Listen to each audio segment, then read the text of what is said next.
বাংলাদেশের রাজনৈতিক অঙ্গনে ফের একবার আলোচনার কেন্দ্রবিন্দুতে বিএনপির ভারপ্রাপ্ত চেয়ারম্যান তারেক রহমান।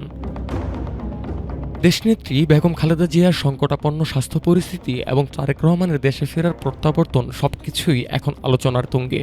সাবেক প্রধানমন্ত্রী এবং বিএনপির চেয়ারপারসন বেগম খালেদা জিয়া বর্তমানে রাজধানীর এভারকেয়ার হাসপাতালে নিবিড় পরিচর্যায় চিকিৎসাধীন। চিকিৎসকরা জানাচ্ছেন তার শারীরিক অবস্থা অত্যন্ত সংকটাপন্ন। দেশ বিদেশের নেতারা উদ্বেগ প্রকাশ করেছেন। অনেকে আশা করছেন এই সংকটকালে তারেক রহমান দ্রুত দেশে ফিরবেন। তবে সম্প্রতি ফেসবুক পোস্টে তিনি জানিয়েছেন দেশে ফেরার সিদ্ধান্ত এখন এককভাবে তার নিয়ন্ত্রণে নেই।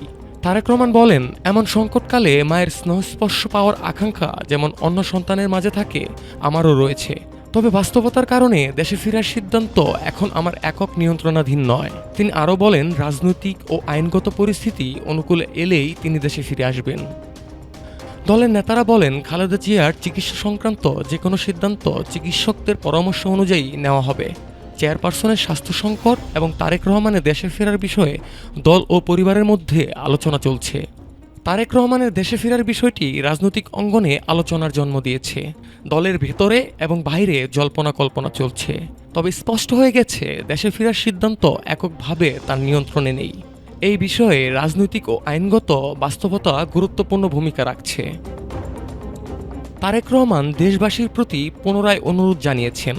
তার মায়ের সুস্থতা ও দ্রুত আরোগ্য কামনা করেছেন।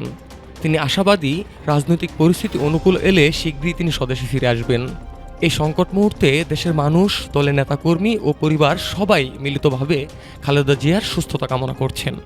News desk, Dhaka today.